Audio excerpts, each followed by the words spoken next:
这次美国之行，从哈佛到 New Orleans， 像我对自己青春志向的某种，好像又是觉醒，又是重新的确认，这么一个过程。这次觉醒你会有更强的中国的意识，就是我处在一个什么样的视角和一个背景，我的社会最需要什么？可能我在20多岁的时候是模糊的对这一切感兴趣，其实你对中国的背景也并不清楚，其实完全是两回事情。他被认为是一个社群主义的的一个代表人物，他的整个的思想成熟之后，82年写出第一本书之后，他这个之后的整个人生经历是跟整个的里根撒切尔这一套就是全球化和新自由主义这套兴起有关系的，他成为这样的一个浪潮的一个批评者。这个批评当然有他的很多道理嘛，但是就是很有趣这个过程。我们这一代，包括这2代中国人，是这个所谓的这个潮流最大的受益者。包括他在批评的是绩效，他的暴政。那中国一直是贤良选拔，对我们中国人很尊重所谓的科举制度，尽管它有各种各样的问题，不管它是不是单一，他仍然认为是这个社会流动性的一个重要的保证，而且可能某种上最公平的一个保证。所以我觉得这是不同的国家之间的差异吧。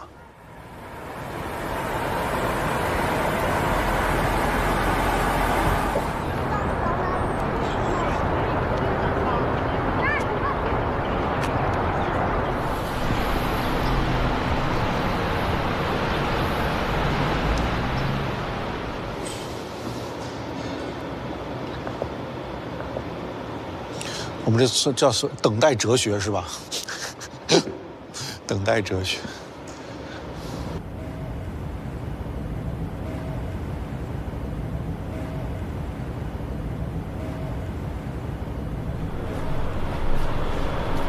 是从那边过来的。It's raining again. I'm so sorry. Yeah. So, do you like this? Yes, I watch from your YouTube. Yeah. So who's James Otis? He was a leader in the colonial times during the time of independence. Is he a good speaker? I don't know. I don't know. Wow. And then this was built as a monument to the Civil War. It was after the U.S. Civil War. So the name is on the wall. It's all about died. Yes. Yeah. For Civil War. Can we go to steak? Yeah. We can. So why dialogue, debating is so important for a society? It's how we come to identify the meaning of justice and the common good. We have to ask the question, what is justice? What is a good society? What is the meaning of a good life? What civic virtues should we seek to cultivate? So if we care about bringing about justice and the common good, then we're kind of propelled into a dialogue about what justice and the good life really are. Because, of course, there are, and have always been, competing ideas about the meaning of justice and the common good. That's why the great philosophers of the past, Plato, Confucius, Aristotle, and so on, they had different ideas. And those who followed in the Western tradition, including John Locke and John Stuart Mill and Kant and Hegel and Marx, they all had different conceptions of the meaning of justice and questions of the good life and of civic virtue. If they disagreed, it's not surprising that we disagree. And yet, what's interesting is we have the sense that those arguments, though they seem impossible finally to resolve, they keep going. And they keep attracting our attention. And we want, in each generation, to figure out for ourselves what it means to seek a just society, what it means to aspire to the common good.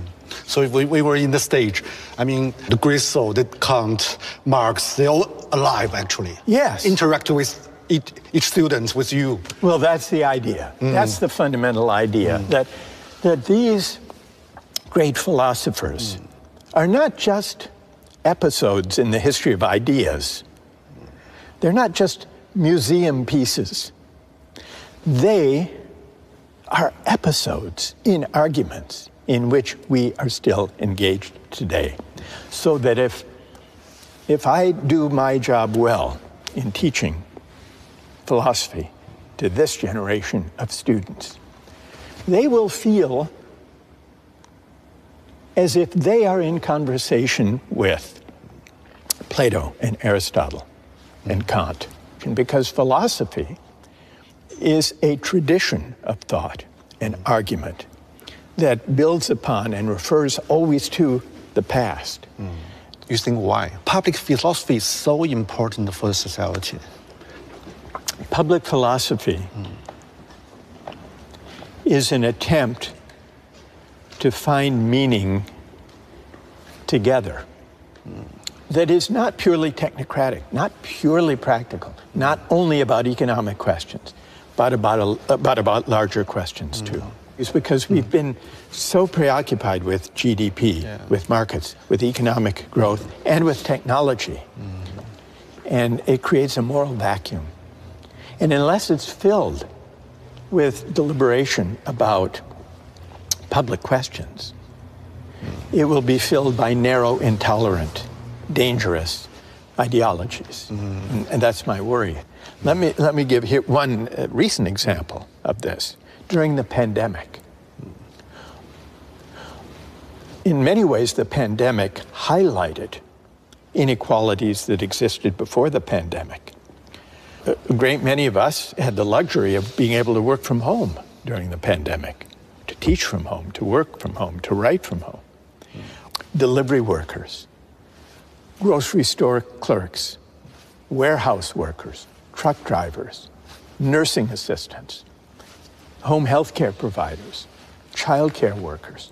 Now, these are not the best paid or the most honored workers in our societies. But for a moment during the pandemic, we called them essential workers. We applauded them at the end of the day. We put up signs thanking them. This could have been a moment for a broader public debate about how to bring their pay and recognition into better alignment with the importance of the contributions they make. But it didn't happen. The pandemic receded. We never really had that moment. And now we've gone back to business as usual. So you think meritocracy is part of reason? And I think the answer to that question is connected to the widening inequalities of recent decades, and also to the changing attitudes towards success that have accompanied the widening inequalities. Over the past half century, really, those who've landed on top have come increasingly to believe that their success is their own doing, the measure of their merit, and that they therefore deserve the bounty that the market bestows upon them. And by implication, that those who struggle, those left behind, must deserve their fate as well. It produces a kind of hubris among the winners and humiliation among the losers. It teaches the winners, if I believe that I achieved whatever I achieved through my own efforts, through my own doing, because everything was fair, then I'm likely to inhale too deeply of my own success, to forget the luck and good fortune that helped me on my way, to forget my indebtedness to those who make my achievements possible. And so this is what I call the tyranny of merit.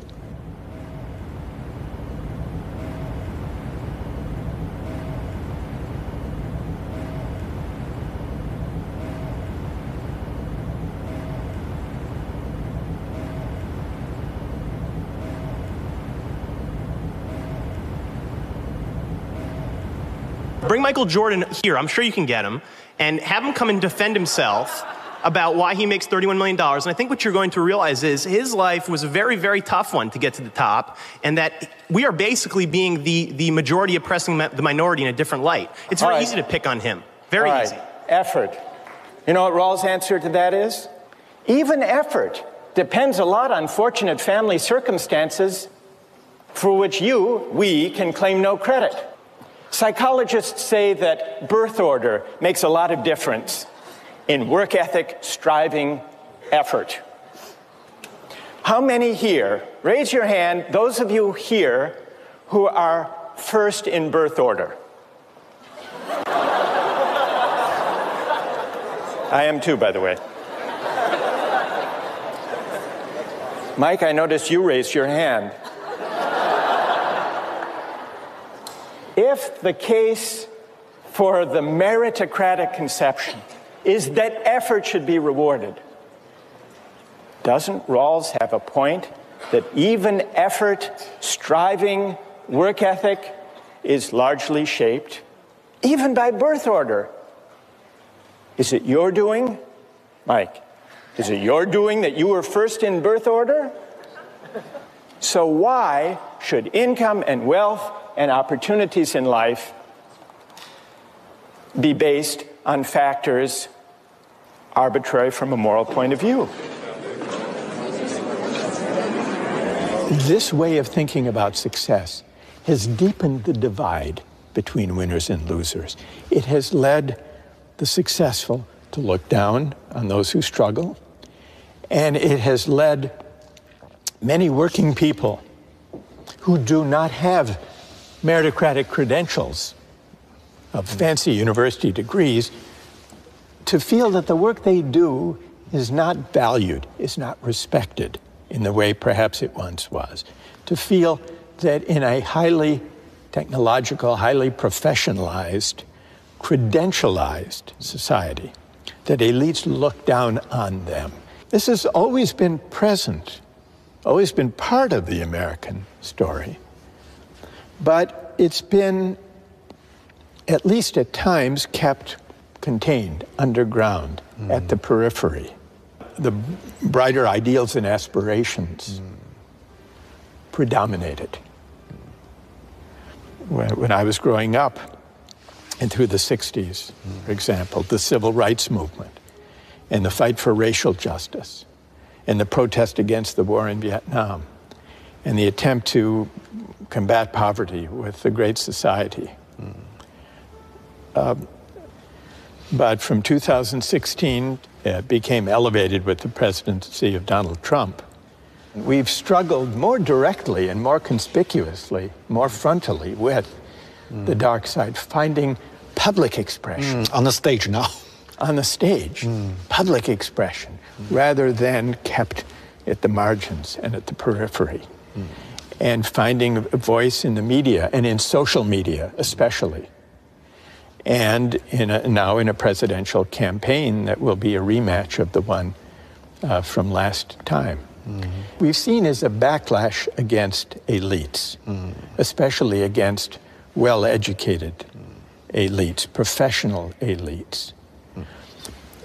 Donald Trump has been very effective at tapping into the grievances of people who feel they've been left behind and looked down upon. Humiliation. The politics of humiliation. And it's this sense of humiliation, I think, that opened the way for the politics of grievance that Donald Trump has been able to exploit. In the United States today, and in many parts of the world, is a politics of anger, resentment, and grievance without mutual recognition, without recognizing the value of the contributions that people make from different walks of life. We will not really begin to address the resentments that now afflict our politics and have accentuated some of the darkest strands in, in social life. I'd like to invite you to offer your views about an incident, a story that I read about, where a 17-year-old boy sold his kidney. You all know the story. He bought an iPad and an iPhone. But how many think it's okay? It's a free market, and there's nothing wrong with it. Because I study economics, and I think every adult is an economic man that he has to be responsible for his behaviors. He clearly knows the consequence of losing one kidney. We should give him the chance to take that risk. To choose for himself. A lot of people agree with that. All right, that's very good. So I would like to hear from those who object. Yes. And stand up. Well, I think it's wrong because give your kidney to others. Maybe you feel it's okay, but in fact, for the respect of a person, it is not respect of life. Okay, that's very interesting.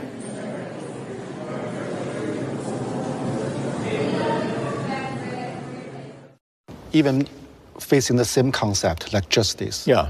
You see the difference from different countries? Yes, yeah. It's prompted me to reflect on why there are these differences when I encounter them. When I had these conversations with young people in China in the 2000s, what struck me was, first, they did have very strong pro-market moral intuitions, as I mentioned. And I would put a lot of examples to students and to the audience, asking them whether they think this or that social practice should be governed by money or by other norms. So I put questions like this. What struck me was the moral intuitions about buying and selling were similar in the US and China. In Eastern Europe, it was similar. In Poland, for example. Most European countries, it was quite different. You think why? Why? Similar mentality? I think it's because, especially in the early 2000s, that China had experienced, the young generation had grown up with the market reforms. And it had been a period of tremendous economic growth. It's kind of freedom for them. Yeah, it was an expression of freedom and rising affluence, but especially of freedom. But at the same time, they were looking for meaning that markets could not provide. And so the search for meaning persisted even after the market triumphalist moment. And I think that one of the reasons that people were drawn to the Justice book was this sense that there are moral meanings that lie beyond markets and beyond economics. What do you think? Yeah, maybe we're facing two choices or different choices. We can't choose the best one. There are no best one. Just less evil. Just less evil one, maybe. But I wouldn't regard these as closed alternatives. I would ask a different question. How is it possible to combine the benefits of market arrangements and technological innovations with sources of meaning, deliberation, dialogue, reflection that can answer to higher human purposes and ends? Our mistake is not to use markets to organize economic activities.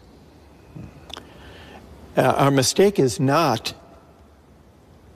to hope that technological innovations will deliver real improvements to the way we live our lives, Our mistake is the tendency to think that markets and technology by themselves can define human purposes and ends. They can't. Mm-hmm. And when we put too much faith in them, when they become a kind of faith, almost a kind of religious faith, markets and technology, then we're bound to be disappointed. And when the disappointment comes, the disappointment may take harsh, dangerous forms. So the situation is so complicated. What kind of solution we can provide? We try to build dialogue, but very difficult. I think we need to focus less on arming people for meritocratic competition and focus more on contending with inequalities of income and wealth, but also inequalities of honor, recognition, and esteem. And this means we have to renew the dignity of work. We have to broaden our conception about what counts as a valuable contribution to the common good. And we need the kind of class-mixing institutions in civil society that will lead us to encounter one another, to be in one another's presence, not only on our phones, all the more so when our societies are divided and polarized, because the people we encounter tend to be people only like ourselves. We need to overcome that. Mm-hmm. But every solution, every theory always has its own flaw. Yeah.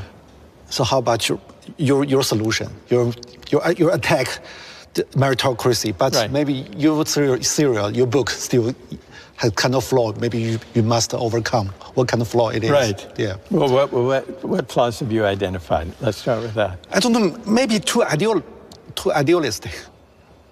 Too idealistic? Yeah. You think so? I don't know. So what I've just suggested is really too much to hope for. Mm-hmm. I don't think that reducing inequality and renewing the dignity of work and creating a greater equality of condition and recognition will happen anytime soon. They're not easy projects to undertake. So I want to be realistic about that. But do you think, should philosophy be more responsible for the historical consequence or not? The idea and the reality, Russell, Hegel. Yeah. They talk about inequality, talk about the virtue, but the consequence may be this one. Yes. Yeah, extreme opposite. Yes. How to see the paradox?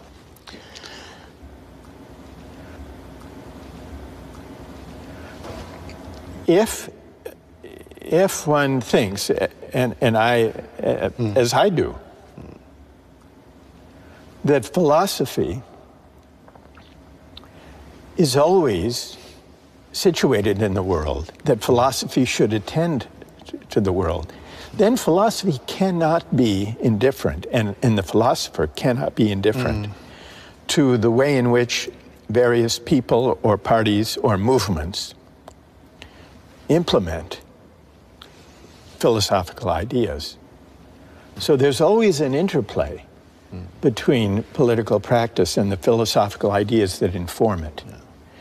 And often they can go off the rails. They can go in very dark directions that the philosopher may never have wanted or anticipated. That's always a danger. That's one of the persisting dangers of philosophy. The part of Hegel that has led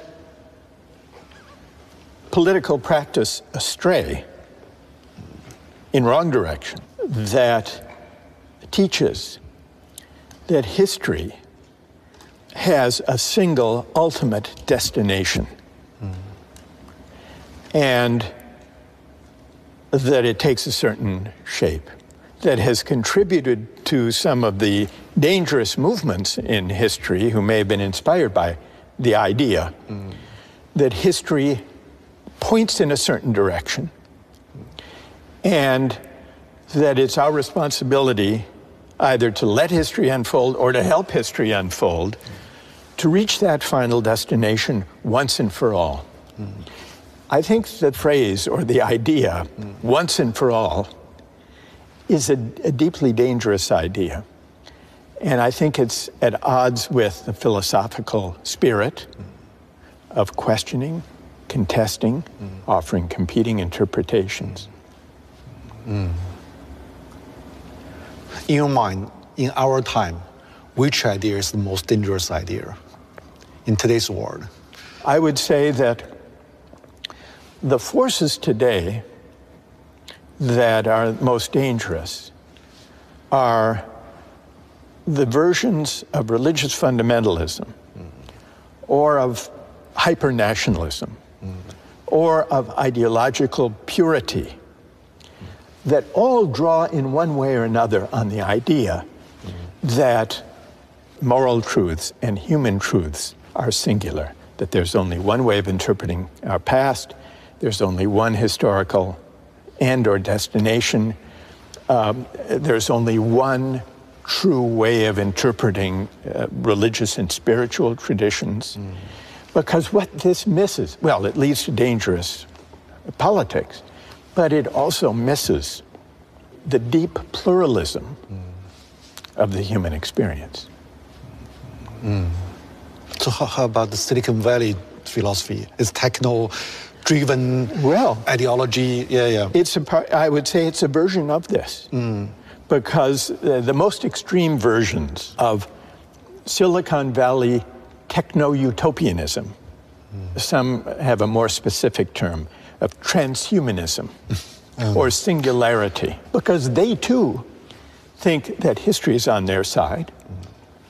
They too think that as technology develops and as generative AI develops, we will be transcending the messy, contentious, pluralist human projects and arriving at a kind of singularity where perhaps our minds will meld with machines. And the very idea that going to the moon or to Mars is kind of a natural outgrowth of this way of thinking, where they can start anew. It's the ambition really to start from scratch with a clean slate, to begin anew, unfettered, uncomplicated by disagreement, contestation, challenge, dialogue, controversy, where they can start anew and build a society from scratch that is not, as they might see it, weighted down by the controversies that arise whenever human beings gather in society. So there is something, it's fantastical, but it's also dangerous and hubristic, because it implies that they are the avatars, they are the pioneers, the initiators of this new frontier that breaks free from the messy need to negotiate, to discuss, to disagree, which is essential to the human experience.